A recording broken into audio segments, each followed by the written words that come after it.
Welcome to Sacrilegious Discourse. I'm husband. And I'm wife. Together, we're reading the Bible for the very first time. We grew up without religion and wanted to know what all the fuss was about. Well, what have we learned so far? That God is a dick, and apparently some people believe in talking donkeys? We're not trying to pass ourselves off as experts. Nope, we're just reading the Bible for the first time and giving our first take reaction. If you'd like to join us in this venture, you might consider starting at episode 1. Otherwise, jump in wherever you like. All right, let's go read the Bible. Yeah, let's get to it.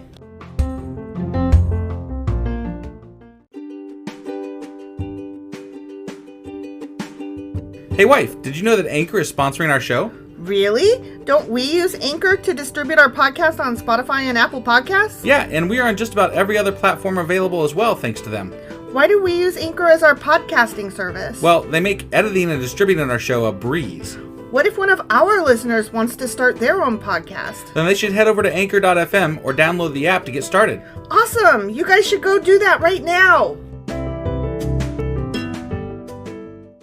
Husband! Wife. Do you remember what happened yesterday? No, I don't. Saul's son, Jonathan, decided to sneak out of camp. That's right. And then, then he was going to get killed because he ate honey. He ate honey. Right, that was really dumb. Yeah. Like, really dumb. Yeah. The story, not the fact that he ate honey. No, eating honey is, go for it, man. He didn't know he wasn't supposed to. It's honey. It's just laying there. He never got the memo. You should totally eat it. But, yeah, his dad was an asshole. Yeah. And his dad was like, well, guess I gotta kill you. Right? Yeah. I still don't. It's so dumb. But then.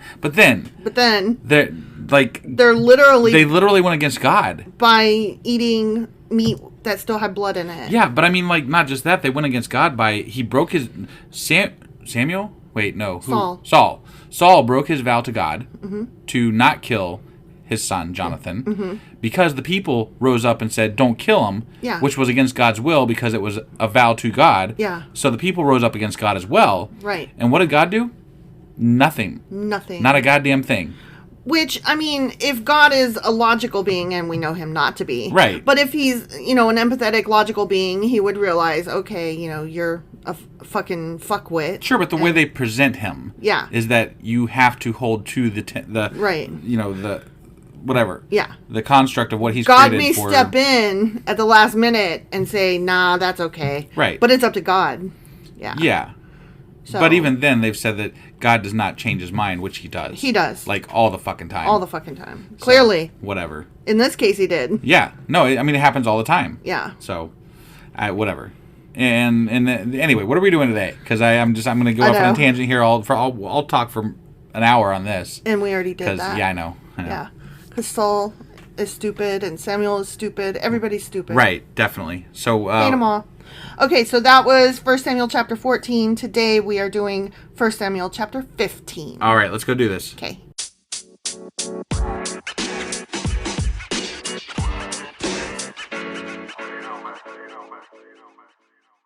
Okay, 1 Samuel chapter 15. Okay. Saul's disobedience and rejection. Oh, wait. His disobedience and okay. All right. Yeah. I'm leaving room for God still punishing Saul for not whatever. Let's find out what happens. Here's what I want to know in this. Does the rejection mean that Saul gets rejected or that Saul rejects something? I don't know. Saul's rejection, but I'm a little dismayed. I'm still dismayed about what happened in the last chapter because it's not that you want.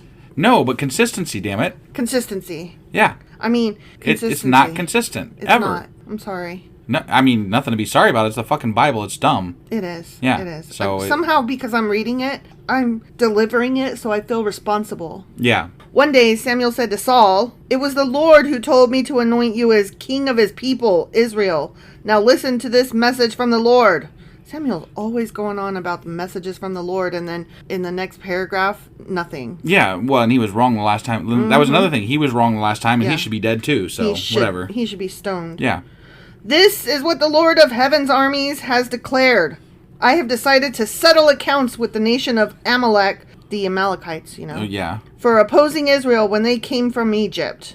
Now go and completely destroy the entire Amalekite nation."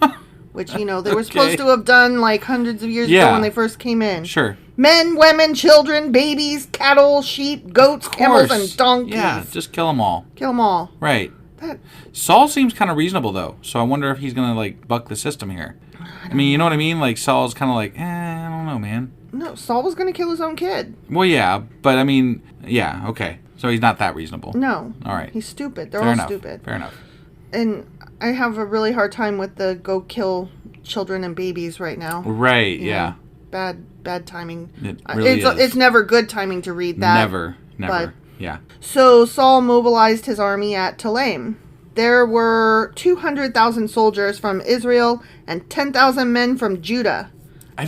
We need to look up why they keep separating Judah. I really don't understand this. That's one of the questions I have specifically written down. There must be a good reason, but I don't know what the fuck it is. I don't know. I guess Judah is not considered part of Israel. But Judah was a tribe in Israel, right? Yeah, now all of a sudden it's Israel and Judah. Israel and, Judah. Right. Like, what the fuck? And it's not even East Side Gang, because you remembered who East Side Gang was, and Judah wasn't one of them. I'm not understanding, at all. Yeah, I don't either.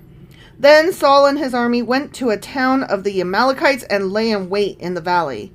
Saul sent this warning to the Kenites: move away from where the Amalekites live, or you will die with them. Okay. For you showed kindness to all the people of Israel when they came up from Egypt. So he's I'm not going to outright kill you and attack you unless you get in my fucking way. That's kind of bold. They're trying to lay an ambush, and they're telling these other people that, did help them, but they're living with the Amalekites. So, nobody's going to be like, hey, guys, there's a fucking army outside the wall here. You might want to, do something about that. Right. So the Kenites packed up and left, though. Oh, well, I mean, but wouldn't that be suspicious, too? Yeah. Yeah. A whole group of people just, overnight, they're like, bye. Hey, Jeff, did you notice all the Kenites left? What the fuck are they doing? What do you think what? Do they know something we don't know? Is there a hurricane coming? What is going on, man? You know how animals, act up when a storm's coming. You think we should be worried at all? I don't know. It's probably nothing. Supply chain shortage. Yeah, definitely. Definitely. Yeah. Then Saul slaughtered the Amalekites from Havilah all the way to Shur, east of Egypt. Well, fuck you, Jeff. You should have listened to those Kenites. He captured Agag, the Amalekite king, but completely destroyed everyone else. Okay. I'm sure they're going to destroy him, too. It's just they made him probably watch, and then now they're going to torture him and destroy him, probably. You think they're going to take his right eye? I don't know. I know that was a different king, but still. Yeah. Saul and his men spared Agag's life and kept the best of the sheep and goats. Wait a second. On. That's not what they were instructed Why to are do. they sparing the king at all? And why are they taking the sheep and goats? The cattle, the fat calves, and the lambs. Everything, in fact, that appealed to them. I mean, I don't agree with I don't agree with killing the people entirely either. Yeah. But I never have understood why they kill all the sheep, goats, and whatever. I'm like, you could just take those guys. They aren't fighting you, for fuck's sake. Right. It's just fucking livestock. Yeah. And take the babies too, for that matter. I mean, whatever. They destroyed only what was worthless or of poor quality, but that is not what they were instructed to do. Right. They totally looted. Yeah. Then the Lord said to Samuel, I am sorry that I ever made Saul king, for he has not been loyal to me and has refused to obey my command. I mean, he did that last chapter, but you didn't say shit, God. Yeah. So. Or if you did, your guys didn't write it down. Right. Also, Samuel falsely prophesized. Yeah. So. Reminder. Hey, God. Remember? Right. Remember? Yeah. Remember? You just choose to enact stuff when you feel like it, apparently. So. Yeah. Yeah. Samuel was so deeply moved when he heard this that he cried out to the Lord all night. All right. I'm going to this other tent, dude. You're just too much. Do you think that he cried out joy? Or do you think that he cried out oh no, don't take Saul? I don't think he was worried about Saul. He was probably just worried about himself and people he cared. Fuck knows. I don't know. I mean, why is Samuel doesn't even like Saul, right? I don't know. It's not clear, but it's my guess that he doesn't like Saul. Right. No, it would be my guess as well that he doesn't like Saul. I think that I think this is his equivalent of falling on his face in front of God. You know, he's offering up all the whininess before God tells him what he needs to do. He's like, it's okay that you don't like Saul, but you still like me, though, right? Yeah. Yeah, got it. Early the next morning, Samuel went to find Saul. Someone told him Saul went to the town of Carmel to set up a monument to himself. Oh, damn. Now he's building so an idol of himself? What? That's so bold. Damn. Then he went on to Gilgal. Could you imagine, like, I just can't imagine, like... Right there, guys. Build a monument to me. Yeah, I really like my axe just then. Right, so, yeah, it was good stuff. I was so good just then, right? Yeah, totally. And I definitely need a monument. Hey, husband. I'm kind of awesome, right? Oh, yeah. I'm not building you a fucking monument, though. How about a shrine? No, not a shrine either. No. A little tiny idol? You got a room with a desk in it, okay? It's true, I do. That's the extent of it. So. Built me an office. Yeah, that's it. What if you came in one day and there were pictures of me all over the wall? I'd have some questions, I think. And I was like, but I wrote some good stuff today. My man, I was on fire. Yeah. And I just had to build myself a monument. Right. When Samuel finally found him, Saul greeted him cheerfully. May the Lord bless you, he said. I've carried out the Lord's command. Did you now? He's all, what you think about that? Right. Then what is all the bleating of sheep and goats and the lowing of cattle I hear? Saul demanded. Yeah. Fair question. Right? Yeah. It's true that the army spared the best of the sheep, goats, and cattle, Saul admitted, but they are going to sacrifice them to the Lord your God. Okay. You think that was a asterisk tacked on at the last minute? He's like, I'm saving my ass now. Yep. I guess. We've destroyed everything else. Then Samuel said to Saul, stop. Okay. Listen to what the Lord told me last night. Yeah. What did he tell you? Saul asked. And Samuel told him, although you may think little of yourself, are you not the leader of the tribes of Israel? The Lord has anointed you king of Israel. And the Lord sent you on a mission and told you, go and completely destroy the sinners, the Amalekites, until they are all dead. I'm sorry, but weren't you fuckers the same people that fired me last week? Right? That's what I would say. Saul continues speaking to Samuel continues speaking to Saul. Right. Why haven't you obeyed the Lord? Why did you rush for the plunder and do what was evil in the Lord's sight? Evil, Jesus. I know. The evil part to me was killing the people, but not taking the shit. Yeah. Like, taking the shit makes sense to me, but whatever. Yeah, I mean, you disobeyed, but I would have done it, probably. Yeah, I mean, just, to me, calling it evil is like, okay, whatever. There's one hell of a screwed up sense of right and wrong. Your morality code is questionable, my man. Yeah. But I did obey the Lord, Saul insisted. I carried out the mission he gave me. I brought back King Agag, but I destroyed everyone else. You were supposed to destroy everybody, including the king. Then my troops brought in the best of the sheep, goats, cattle, and plunder to sacrifice to the Lord your God in Gilgal. Look, I totally get it. He did this wrong, but I don't think he's at the evil. same time, it's not evil. He clearly thinks that he's obeying correctly. Right. So, like, don't you be like, okay, dude, we need to have a discussion. Like, all means all. Right. Yeah, like, there is no leeway here. Yeah. You have to listen. God is strict, and clearly you didn't know. And if God is all-knowing, right? Mm-hmm. Why doesn't he know that, A, Saul's going to do this, and B, why doesn't he know that these things are going to not happen? Like, he's supposed to know shit. Yeah. And he doesn't know anything about what's going to happen or when it happens. Right. What he was doing it for. He doesn't even know what his mind is thinking about. Maybe he was actually planning on sacrificing them to God. And then what? He did destroy everything, right? Yeah. So, you didn't tell me I have to destroy it immediately. Right. Like, I thought I'll destroy everything except for the good stuff that I will then destroy by praising God. Yeah. You know? Right. Like, we did this for you, God. Again, I think this is just Samuel hating on Saul. Yeah. But Samuel replied, what is more pleasing to the Lord, your burnt offerings and sacrifices, or your obedience to his voice? I honestly don't know the answer to that exactly. It depends. Because it depends on the day of the fucking week. Right. Which way the wind's blowing. Yeah. I mean, if there's a mouse running across the floor in front of you, I don't know. Yeah. It could be any number of goddamn things. And, under normal circumstances, I would think that maybe burnt offerings and sacrifices wouldn't be against listening to his voice. Right. You know? Yeah. Like, the two should be they should go hand in hand. Listen. This is Samuel still talking. Okay. Listen, obedience is better than sacrifice, and submission is better than offering the fat of rams. I guess we know that now. Okay. Well, Okay. you never said that in the fucking 10 Commandments early on. Yeah, where's that rule at? Yeah. Sometimes being human, there's going to be conflicts of interest. And so, all things being equal, what it comes down to, if you have to pick, always pick obedience over. So, if you have to do something at the same time that you have to do sacrifices, but I've told you to do this other thing, but oh my God, it goes against the sacrifices that you are also supposed to do on this day. Right. Pick obedience. I guess. Okay.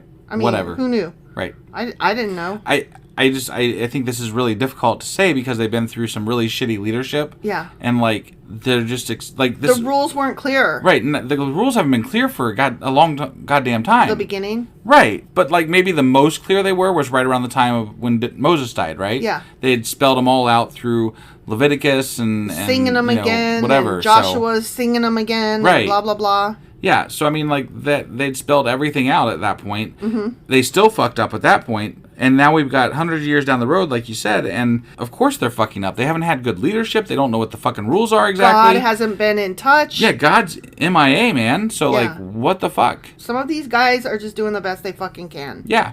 And even the people, I mean, the last chapter, they rebelled against God by saying, no, don't kill him. Yeah. He's a good guy, man. Like that, you don't say that to God. That's not what you do. In God in the Bible. Right. And they also ate blood. That also is not supposed to be done. Right. They did all kinds of bad shit. Yeah. How could you know, like, which time you're going to get punished? Right. Rebellion is as sinful as witchcraft. And stubbornness is as bad as worshipping idols. Did you know witchcraft is simple? I didn't know that. It's not simple. I've never... Sinful. Oh, sinful. Yeah. Sorry, I thought you said simple. Sinful. Ah. Rebellion is as sinful as witchcraft. And stubbornness is as bad as worshipping idols. Ah, okay. Those are equivalent. Yeah. Because God has no understanding of human equivalency codes. Yeah. Yeah, so he's like, a pebble is as big as a mountain. Right. Like, is it though? And that army has enough people to fill the sand on the beach. Yeah, because you can't because count. Math is bad. Yeah, because we didn't make calculators yet. And using your fingers to count apparently wasn't invented either. Do they have abacuses yet? I don't know. If they did, they didn't bring them that day. Right, yeah.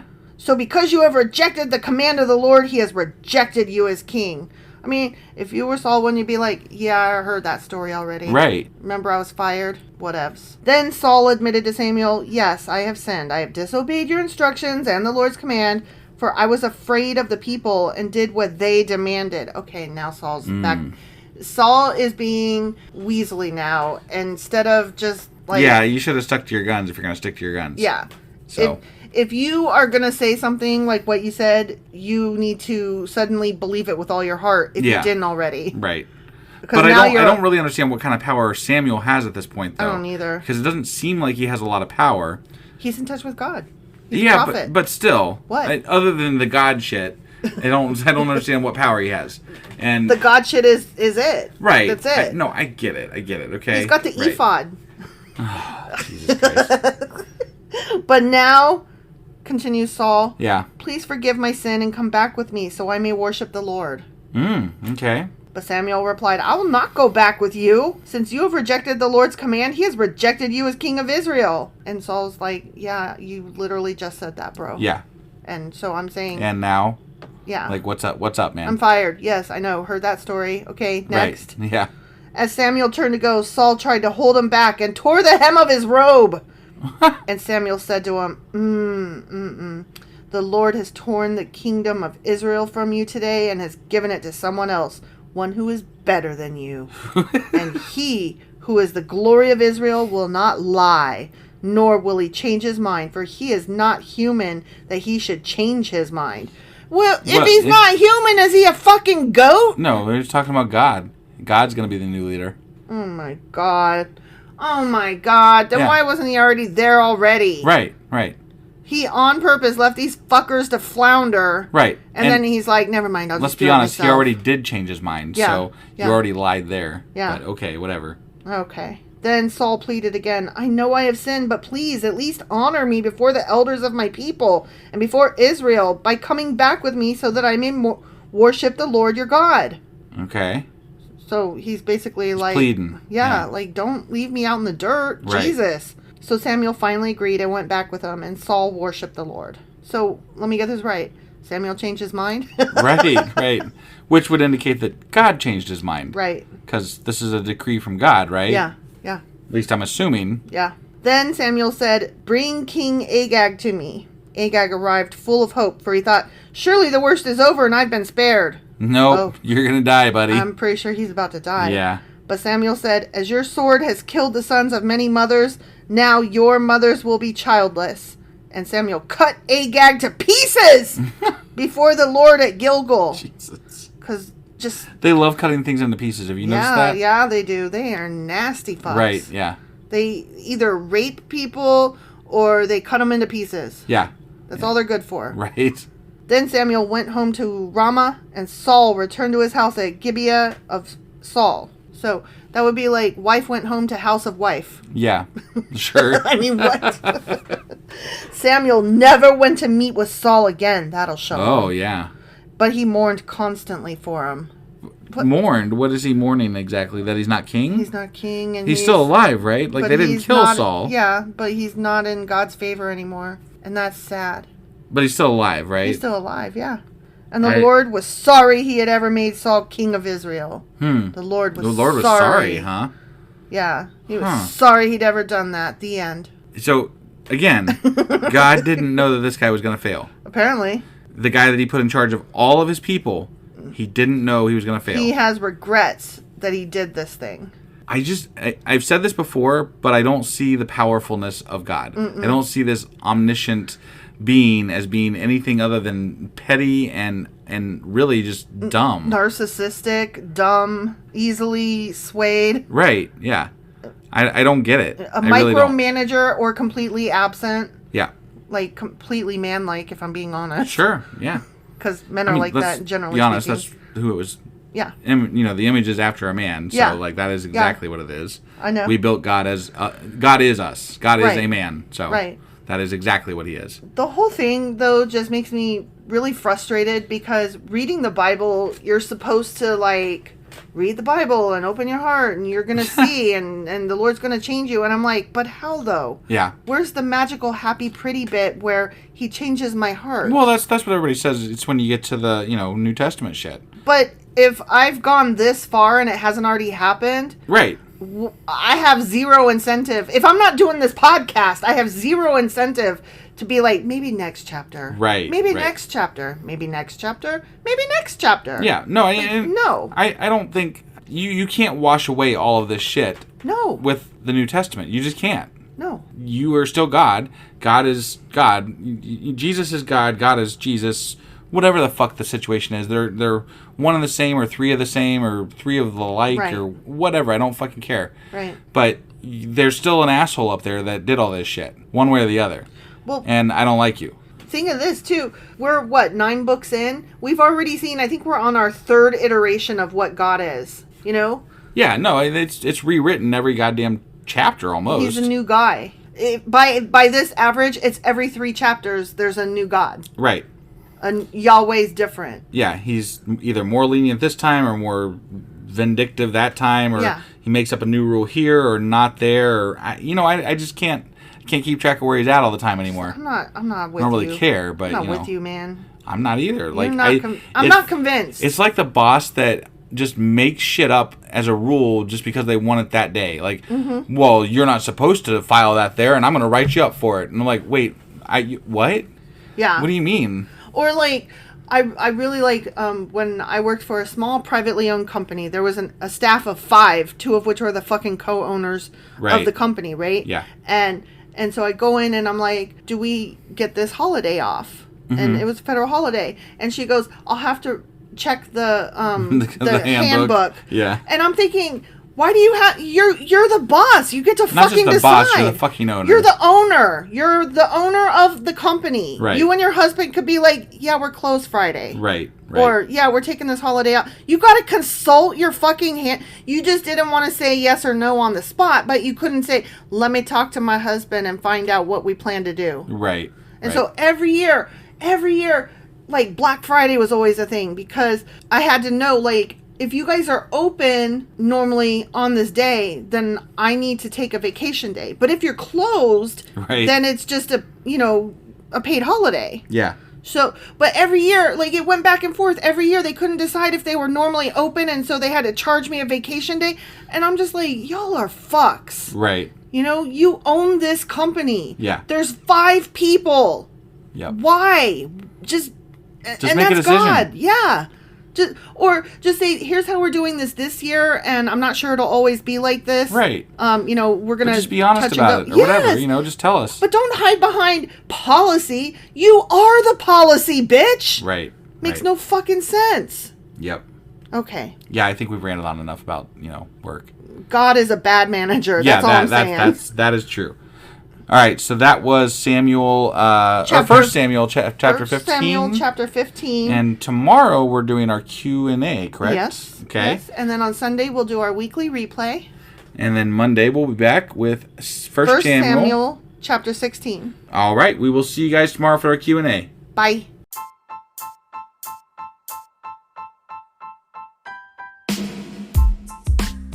Hey, wife, I guess that's the end? But husband, that's just sad. It doesn't have to be. We are on lots of social media platforms like Twitter. Our handle there is sacrilegious_D. For D's nuts. Oh my God. Stop doing that. Anyway, we're also on Facebook, Instagram, and Pinterest. There's a link to all of our social media sites at our website. Ooh, we have a website? Yeah, it's sacrilegiousdiscourse.com, where you can also find a link to our merch shop. We have a merch shop? Yep, we have podcast-themed clothing, mugs, notebooks, and more, as well as an atheist and science-themed products. Wow, our fans should really go check that out right now. Definitely. They can get in touch with us by sending an email to sacrilegiousdiscourse@gmail.com. But before they do that, we could really use some help. Oh yeah? With what? Well, it's not free running the podcast, and we need some financial support in order to get better equipment, which will free up time so we can concentrate on our podcast and our fans. Okay, so what should they do? Head over to patreon.com/sacrilegiousdiscourse and sign up as a contributor on our podcast. Supporters there receive additional bi-weekly episodes that we record just for our Patreon members for as little as $2 a month. Also, we'd really appreciate it if you would like and subscribe on whatever platform you're using. And Apple Podcast reviews help us out tremendously. Like and subscribe. Leave an Apple review. Join us on Twitter. Support us on Patreon. That's a lot of instructions. Don't forget to say thanks. Thanks. Okay, bye.